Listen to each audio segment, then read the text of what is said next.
Today with Ray. Hello, my friends. Hey, I'm redoing today's episode. So if you've already watched today's episode, this is a new version of it.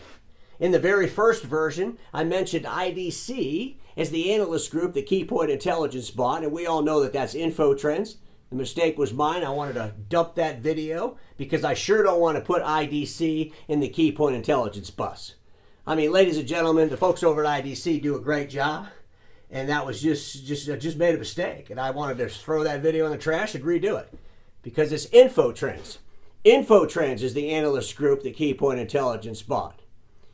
And folks, if you hadn't watched the video yet, I'm gonna just redo the whole video kind of the way I did it before. Might be a little bit different than the first version, but the story's still the same. My gripe with Keypoint Intelligence is they brag on their website that they're the largest analyst firm in our industry. They bought InfoTrends, this huge analyst firm. They got analysts all over Europe. And my question to Keypoint Intelligence is, why are you not reporting on Apogee? Apogee is a massive dealer in Europe that HP bought a few years ago. And there's a law firm, there's an action group going on around Apogee, and we're not hearing anything about this story. And I'm just asking Keypoint Intelligence, if you got all these analysts all over the world, why are you guys not reporting on this story? We probably all know why they're not, right? So I'm going to share a little bit about the story, and I'm going to share my thoughts regarding Keypoint Intelligence, BLI, and of course, the InfoTrends analyst group that's now part of Keypoint Intelligence. So if you look on the interactive board, you see the Keypoint Intelligence logo, you see a lady going like this, shh, like she's keeping a secret. There's HP over there. Above those images, it says this, is Keypoint Intelligence compromised? I believe they are completely. There's no way they could be an unbiased organization, in my opinion. They're out there giving away these awards, right? And those awards, the OEMs want those awards. They'll pay a lot of money for them, right? You know, here's what I'm thinking. Keypoint Intelligence, you've got to put a menu together of all the awards, how much those awards cost, and then what the OEMs get for the price they pay for the award. That would be really, really interesting for all of us to know. Maybe we can get our heads around this a little bit better. Right? So let me jump in here and I want to share this, break this story. Another scoop, by the way. It seems like our industry's media analysts are really falling asleep because I keep breaking these stories that nobody else wants to talk about, I guess. But let's start there, and then I got a few questions for Anthony Ski that I'll wrap this video up with.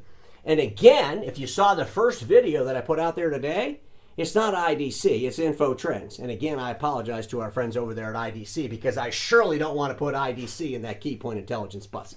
So let's just jump right in here. You can see two websites, home pages. We got Milberg Law Firm, big law firm over there in Europe, right? And we got our friends at Apogee. And we know that Apogee is that big giant dealer that HP bought. There's an action group. It's got their own website. Part of the Milberg Law Firm. Let me just read what it says here. Apogee Action Group.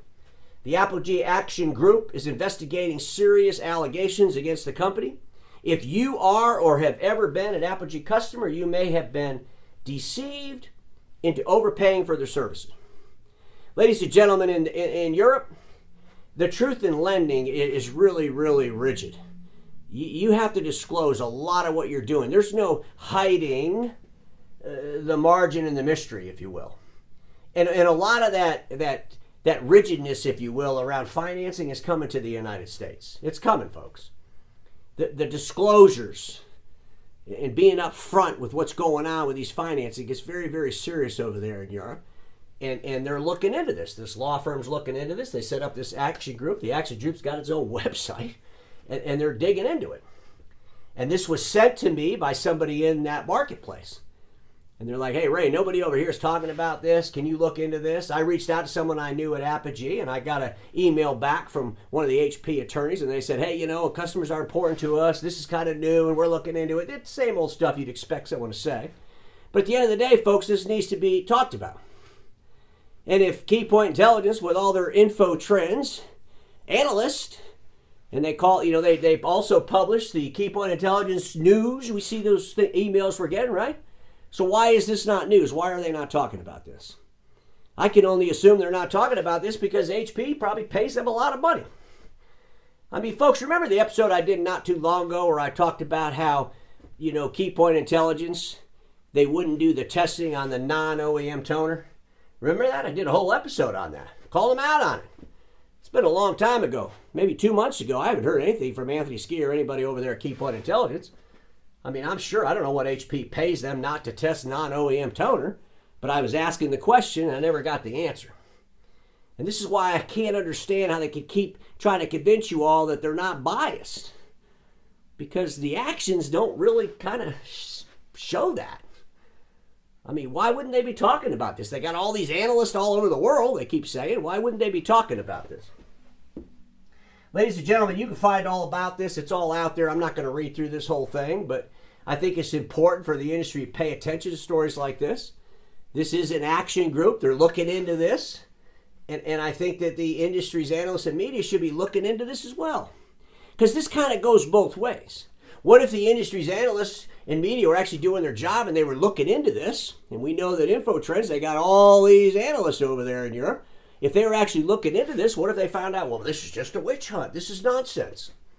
And they could be helping HP. But it seems to me they might think that maybe there's something here, so we better not say anything about it because HP buys a lot of those awards, right? I mean, I'm sure. You don't think an analyst reached out, said, hey, Anthony, we got this story over here. Apogee Action Group. And Anthony's like, oh, no, we can't do that because, HP's getting ready to buy the summer picks. And ladies and gentlemen, I'm going to go off course here a little bit, but how do you come up with a summer pick? What do? You put all the machines out in the parking lot. It's 90 degrees out. You got people running around eating hot dogs, dripping mustard on the dock feeder of the cannon. You put a check mark. Oh, it still works. Go to the Kyocera. You drip mustard, ketchup, and relish all over it. Oh, yeah, it still works. I mean, what the hell? The winter picks. You put them all out in the tundra. See which paper drawers free shut. You see what I'm saying? Don't we need a menu with the prices and then what those prices include so the whole entire industry could understand exactly what that BLI stuff is all about? Because I think it's all pure nonsense. So ladies and gentlemen, let's jump in here and focus a little bit more on Keypoint Intelligence. We know that Keypoint Intelligence is owned by Atara Capital. It's a private equity group, bought this up. They're buying up some assets. You know, the BLI encyclopedia thing, Keypoint Intelligence, the InfoTrends group.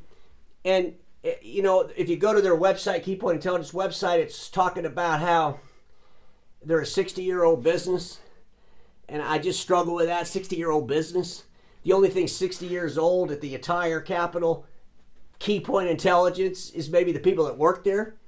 I mean, what do they think? Granddad's in the back room. What are you doing there, Sonny? Well, we are testing the document feeders. We're getting ready to give out the Document Feeder of the Year award. We're almost done. And then Granddad says, oh, I remember doing that with typewriters. It's been a long time. Now we're doing the MFP things. Keep up the good work, son. As he walks out of the warehouse. I mean, come on, folks.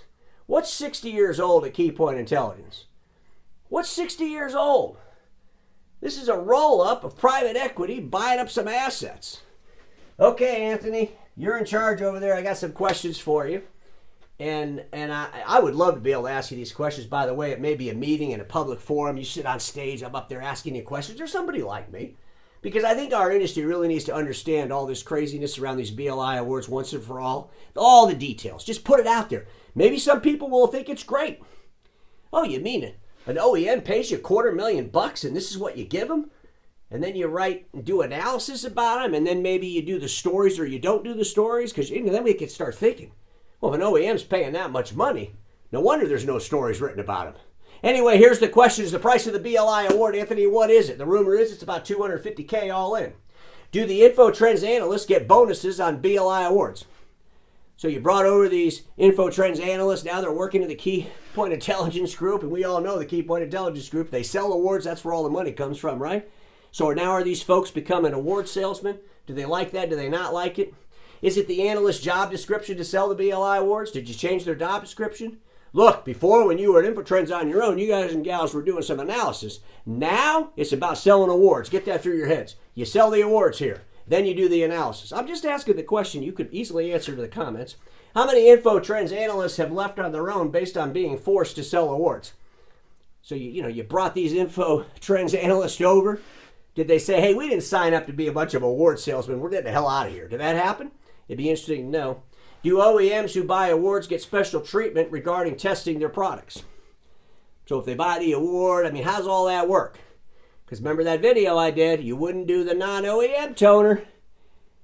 If they test the OEM toner, they pay a lot for that test, does that exclude you from doing any other kind of test? Do they control the testing was my question. How many actual dealers are using the Uverse Encyclopedia self-described e-commerce platform? I say self-described e-commerce platform. I've done an episode on this all on its own because I think it's kind of nutty. We're taking an encyclopedia and we're trying to make an e-commerce site, and you guys are an analyst firm and an award firm, and now you're an e-commerce firm, and then you're doing cybersecurity, and I think it's getting a little bit nutty. And I would have to ask you this: how long will the private equity group allow you to do the e-commerce thing before they shut it down? I mean, do you have some legs there? Are they going to let you do it for 5 or 6 years? Do you got to get more than 5 customers on it? I mean, what's the deal with the Uverse? I think because, you know, we've already been down this road with an ERP solution. Remember Forza? You know, went out there for like 6, 7, 8 years. Finally ended up in Konicka's hands.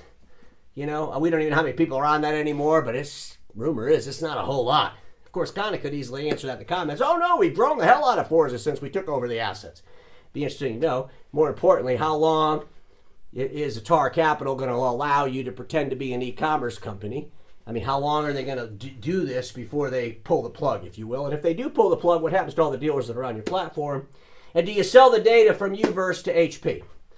So you got the dealers on the Uverse e-commerce. People are buying stuff. I know you're probably not giving data from a dealer specifically to HP, but are you collecting the data from the Uverse platform and then giving that to HP? Well, I guess the more I think about it, I don't even know if there's anybody on the Uverse platform, so there's probably not much data to be talking about, so we can wait for that question for later. But at the end of the day, ladies and gentlemen, I find it ironic that the company that talks about having the most analysts in the world, the InfoTrends analysts, right? Biggest group of analysts all over the place. And we're gonna help the industry. We're gonna deliver news to the industry. Does anybody find it ironic that InfoTrends, Keypoint Intelligence aren't talking about Visual Edge as an example? I started thinking about that. With all the analysts over there at InfoTrends, they could really be digging into this Visual Edge thing. No one's talked about that story other than me. We still got the CEO gaslighting the whole damn conversation. But I'm thinking to myself, what if InfoTrends was digging into that? Well, I guess they really couldn't be digging into that, because then I started thinking to myself, how many BLI subscriptions does Visual Edge buy? I mean, they got a lot of sales reps. So do you think they could actually be unbiased when it comes to a big private equity group roll-up who has hundreds of salespeople buying an encyclopedia called BLI? Ladies and gentlemen, this is the reality. Keypoint Intelligence is gobbling up all of our analyst properties. Okay? They're giving out all the awards. The OEMs love the awards. I think about my friends over there at Konica. They love these awards. If you go to their website, look at their abouts, it's all about their awards from BLI. I mean, seriously. You want to be a global IT services company, they talk more about their BLI awards than they do any kind of IT things. Just something to think about. The cost of those awards are costly. You got OEMs making decisions based on awards, not based on reality. You got analysts out there basing what they're going to deliver to the market based on the compensation that they get for awards. If none of this is true, then Anthony sure as hell and his team could go out in the marketplace and explain how the whole thing works.